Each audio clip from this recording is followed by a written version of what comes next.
الصلاة والسلام على سید المرسلین اما بعد فاعوذ باللہ من الشیطان الرجیم بسم اللہ الرحمن الرحیم۔ اللہ تعالیٰ کے فضل و کرم سے ہمارا یہ درس قرآن جاری و ساری ہے انشاء اللہ تعالیٰ العزیز۔ آج ہم سورہ المائدہ آیت نمبر 13 سے متعلق سننے کی سعادت حاصل کریں گے۔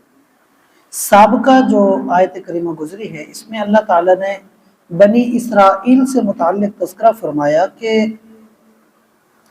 ہم نے بنی اسرائیل کے ساتھ ایک وعدہ کیا تھا، جس کا ذکر کل کے درس میں ہمارا گزرا بھی صحیح، کہ اللہ تعالیٰ نے حضرت موسیٰ علیہ السلام سے فرمایا تھا کہ میں آپ کو اور آپ کی قوم کو سرزمین شام کا وارث بناؤں گا۔ اور جب فرعون ہلاک ہو چکا تھا تو فرعون کی ہلاکت کے بعد اللہ تعالیٰ نے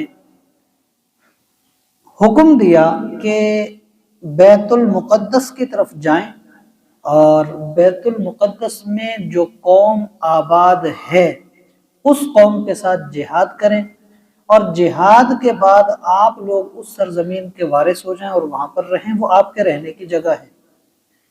تو قوم جو بنی اسرائیل تھی 12 مختلف قبائل پر مشتمل تھی۔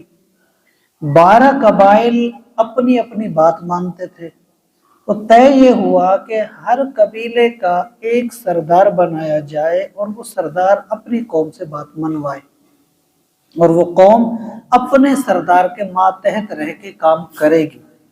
تو یوں 12 قبیلوں کے 12 سردار بنے۔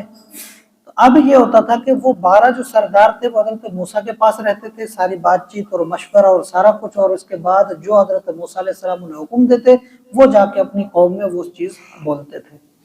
تو ایک مقام پر راستے میں پڑاؤ کیا، جب قریب پہنچے وہاں بیت المقدس کے، تو ان 12 افراد کو بھیجا گیا کہ جاؤ اور جا کے اس قوم کے تھوڑا حالات دیکھو، تاکہ اس کے حساب سے ہم پلان بنائیں کہ ہم دشمن کے ساتھ جہاد کس انداز پر کریں، ایک پلان بنا سکیں۔ لیکن جو حالات تم دیکھو وہ اپنی قوم کو نہ بتانا، وہ یہاں بیٹھ کے مشورہ ہوگا۔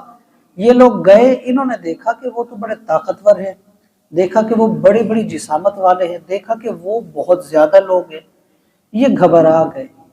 گھبرا کے یہ لوگ آئے اور انہیں روکا گیا تھا کہ قوم کو مت بتانا، انہوں نے آ کے ساری بات قوم کو بتا دی۔ اس سے افراتفری پھیلی، لوگوں نے حال جو ہے نا وہ چھوڑ دیا، ہمت، اور یوں وہ لوگ پیچھے ہٹ گئے اور انکار کر دیا۔ 2 افراد تھے جنہوں نے وعدے خلافی نہیں کی تھی، ایک حضرت یوشع بن نون تھے، ایک ان کے ساتھ اور تھے۔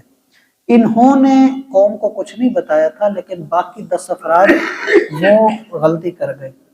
تو اس پر اللہ تعالیٰ نے، یعنی ایک آزمائش تھی اور یہ بنی اسرائیل اس میں ناکام ہو گئے۔ تو واقعہ جو تھا یہ تھا، اس پر اللہ تعالیٰ نے یہ سابقہ جو آیت کریمہ نازل کی تھی، اس کے اوپر ہمارا درس گزرا۔ اسی کے ساتھ منسلک یہی آیت ہے، کیونکہ ان لوگوں نے وعدہ خلافی کی تھی نا، تو ان کو کہا گیا تھا کہ تم لوگ اگر سیدھے رستے پر چلو گے اور نماز قائم رکھو گے، زکوٰۃ ادا کرو گے اور سارے معاملات کرتے رہو گے، تو اللہ تعالیٰ تمہیں جنتوں میں داخل کرے گا، نہیں تو تم لوگ گمراہ ہو جاؤ گے۔ اب اس کے بعد یہ آیت کریمہ فرمائے فَبِمَا نَقْضِهِمْ مِيثَاقَهُمْ، کہ ان لوگوں نے جو وعدہ توڑ دیا، انہیں روکا گیا تھا، جہاد کے لیے کہا گیا تھا، انہوں نے کہا تھا کریں گے لیکن نہیں کیا۔